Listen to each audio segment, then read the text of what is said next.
नमस्कार, मैं हूँ सत्येंद्र रंजन। जनचौक अपडेट में आपका स्वागत है।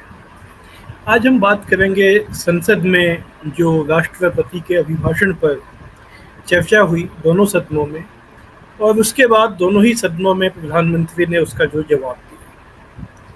प्रधानमंत्री ने गुजरे हुए कल यानी बुधवार को राज्यसभा में जवाब दिया, और उसके पहले मंगलवार को उन्होंने लोकसभा में जवाब दिया, और दोनों जगह बहुत ही लंबा भाषण दिया। सामान्य से भी ज़्यादा लंबा भाषण उन्होंने दिया।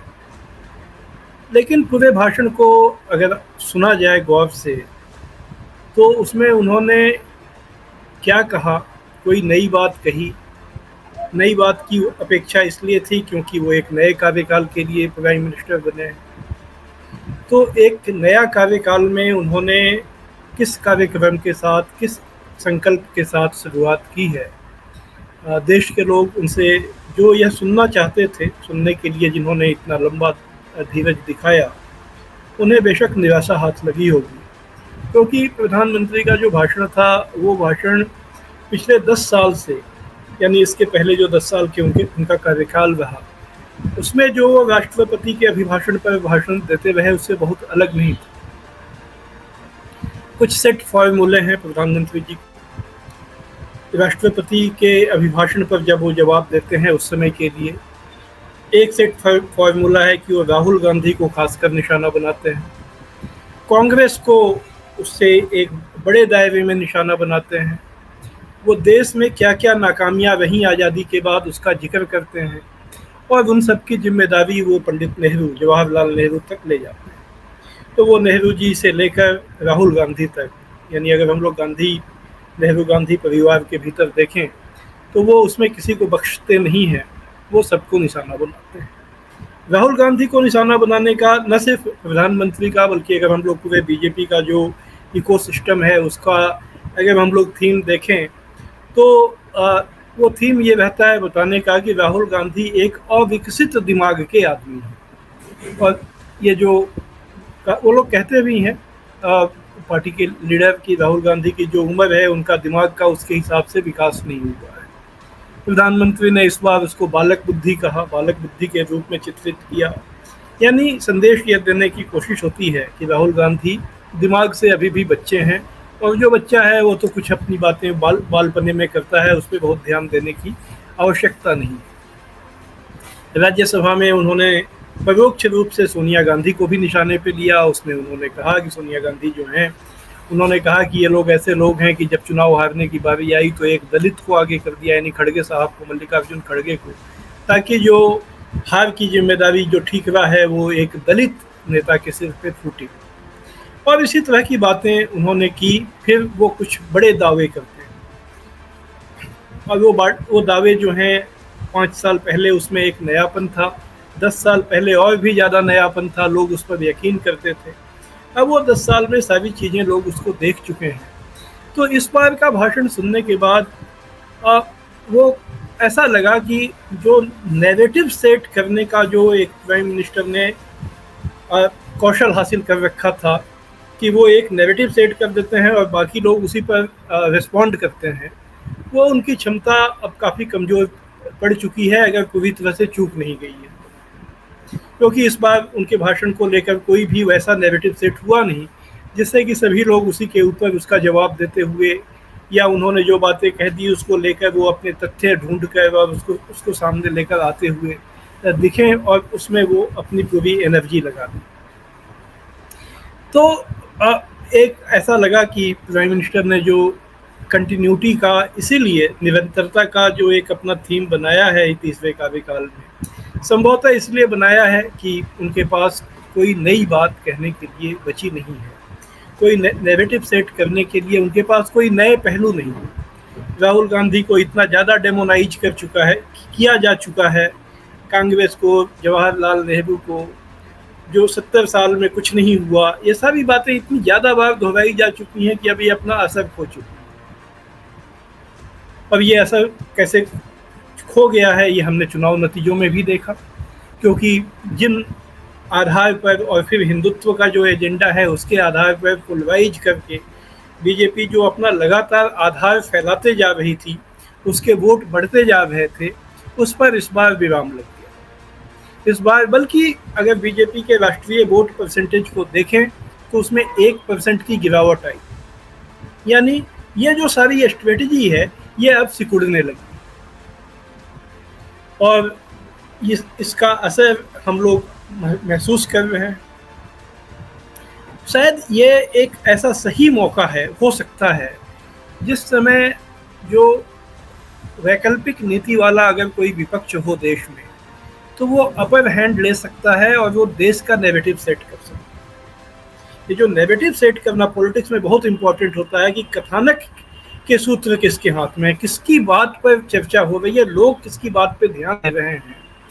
तो अगर विपक्ष के पास अगर वैकल्पिक नीति एजेंडा सेट करने की क्षमता होती, या क्षमता हो सकती है उनमें हो, लेकिन उसके लिए वो तैयार होते, वो करने का वो साहस दिखाते, मादा दिखाते, तो आज वो पूरे नैरेटिव को ठीक उसी तरह अपने हाथ में ले सकते थे जैसा कि आज से 10 साल पहले, या 10 साल से भी थोड़ा और ज़्यादा कर दें हम लोग, क्योंकि अन्ना आंदोलन के समय से नैरेटिव कांग्रेस पार्टी के हाथ से निकल गया था और वो फिर नैरेटिव बीजेपी ने अपनी पूरी तरह से उस पर कंट्रोल कर दिया। नरेंद्र मोदी का लीडरशिप का इमरजेंस हुआ और तब से कांग्रेस पार्टी तो बिल्कुल डिफेंसिव में रही है। और न सिर्फ कांग्रेस पार्टी बल्कि पूरा गैर भाजपाई जो पार्टियां हैं, जो विपक्ष है, वो भी डिफेंसिव में रहा है।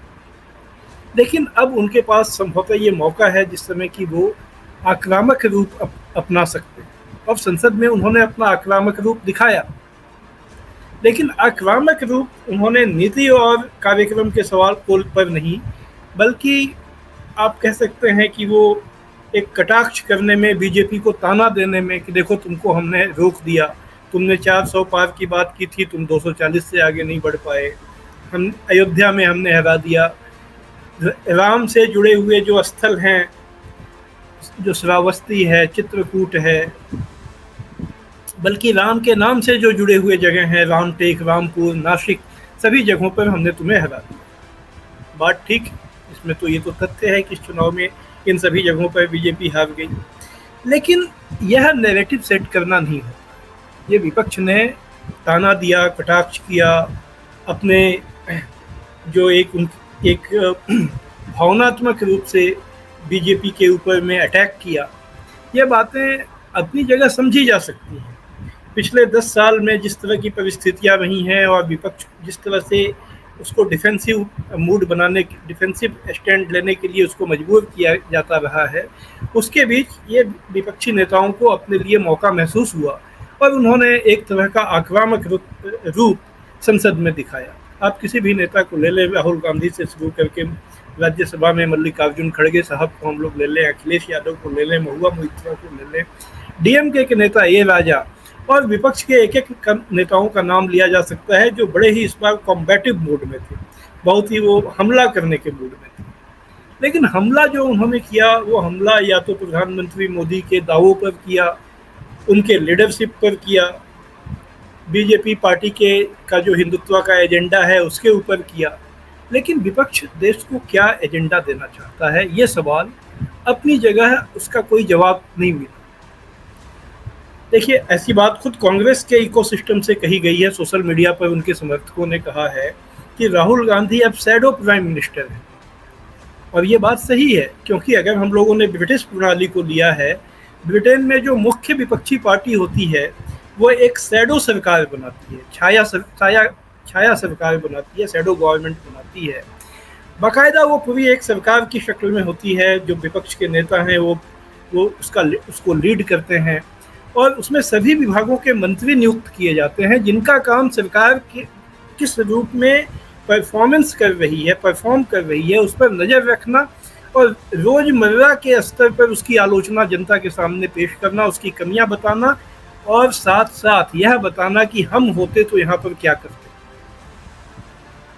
तो उस रूप में टेक्निकली राहुल गांधी का जो दर्जा, अगर हम लोग ब्रिटिश जो वेस्टमिंस्टर सिस्टम है उसमें अगर हम लोग देखें तो शैडो प्राइम मिनिस्टर का है, क्योंकि वो अब ऑफिशियल लीडर ऑफ अपोजिशन है। उनको ये दर्जा ऑफिशियल मिल गया है, वो विपक्ष के नेता, जो पिछले 10 साल में स्थिति नहीं थी। तो इसीलिए उनसे अपेक्षा भी यह है कि वो अब वैकल्पिक नीति भी बताएं देश के सामने। इस चुनाव में जो दो शब्द सबसे ज्यादा प्रचलित रहे और जिसको लेकर लोग सबसे ज्यादा आज बेचैन हैं, वो है महंगाई और बेरोजगारी। तो यह महंगाई पर बीजेपी को घेरना बिल्कुल उचित है कि बीजेपी की सरकार के में महंगाई बेतहाशा बढ़ी है, लेकिन अगर आज इंडिया अलायंस सरकार बनाता तो वो महंगाई कम करने के लिए क्या करता, यह बताना भी, अगर कोई शैडो विपक्ष जो शैडो गवर्नमेंट के रूप में फंक्शन करने की महत्वाकांक्षा विपक्ष रखता है, तो उसे ये बताना चाहिए। बेरोजगारी को दूर करना तो चलिए बहुत ही दूर की बात है, लेकिन कम से कम उसे कम करने घटाने का एजेंडा, प्रोग्राम, इकोनॉमिक पॉलिसी क्या है, देश के लोग यह भी सुनना चाहते हैं और सुनना चाहते थे, संसद की बहस में सुनना चाहते थे। यह दुर्भाग्यपूर्ण है कि इन सवालों पे बात करने के बजाय, अगर थोड़े व्यंग में कहें तो राहुल गांधी शिव की शरण में चले गए। उनको लगा इसी में कल्याण है, क्योंकि शिव भगवान तो सबका कल्याण करते हैं, तो उन्होंने शिव की शरण ले ली। लेकिन यह सवालों का जवाब नहीं। जो देश जिन सवालों को ढूंढ रहा है और जिसकी वजह से नाराज लोगों ने बीजेपी को सबक सिखाया, कम से कम कुछ राज्यों में ही सिखाया, पूरे देश में भले न सिखाया हो, वो चीज़ें लोगों के साथ मुख्य रूप से 3 रूप में हम लोगों के सामने है: महंगाई, बेरोजगारी और अवसरहीनता। आज का जो नौजवान है, आज के जो लोग हैं, उन्हें अपने साथ कोई अपॉर्चुनिटी उनको महसूस नहीं होती है। वो क्या करेंगे? वो अवसरहीन है। और ये स्थिति लाने में सरकार की नीतियों का बड़ा योगदान है। भारत में महंगाई क्यों है? रिजर्व बैंक ऑफ इंडिया के former governor deputy governor Viral Acharya ने बाकायदा अध्ययन करके बताया कि 5 मोनोपोली घरानों ने अलग अलग जो इकोनॉमी के सेक्टर्स हैं उस पर कब्जा कर लिया है, और वो मनमाने ढंग से वो कीमतें बढ़ा रहे हैं। उनको रोकने वाला कोई नहीं।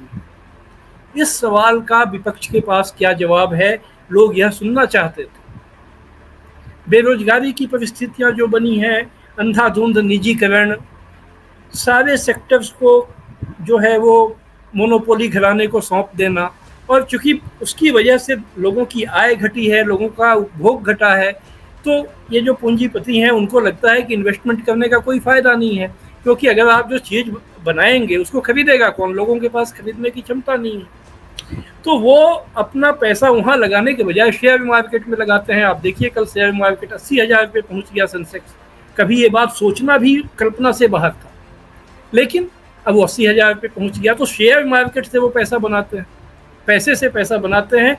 जो प्रोडक्टिव इकोनॉमी है, जो रियल इकोनॉमी है, जिसमें इन्वेस्टमेंट होता है, फिर प्रोडक्शन होता है, फिर उसका डिस्ट्रीब्यूशन होता है, मार्केट में लोग खरीदते हैं, और ये जो चक्र चलता है, इसमें रोजगार पैदा होता है, यह इकोनॉमी देश में संकुचित होती जा रही है। इस सवाल पर लोग विपक्ष का जवाब सुनना चाहते थे कि आप इस स्थिति को कैसे पलटेंगे। दुर्भाग्यपूर्ण है कि विपक्ष ने इन बुनियादी सवालों के ऊपर में कोई एजेंडा देश के सामने नहीं रखा, और संभवतः ये बड़ी वजह है कि नरेंद्र मोदी, जिनकी धार चूक गई है, जिनके पास कुछ भी नया अब कहने के लिए नहीं है, इसके बावजूद वो देश के प्रधानमंत्री बने हुए हैं, क्योंकि उनकी नीतियों ने देश में बहुत लोगों की तबाही लाई है, उसको दूर करने का कोई एजेंडा बताने में विपक्ष पूरी तरह से अभी तक नाकाम है, और इस रूप में वो विपक्ष की सही भूमिका भी नहीं निभा पा रहा है।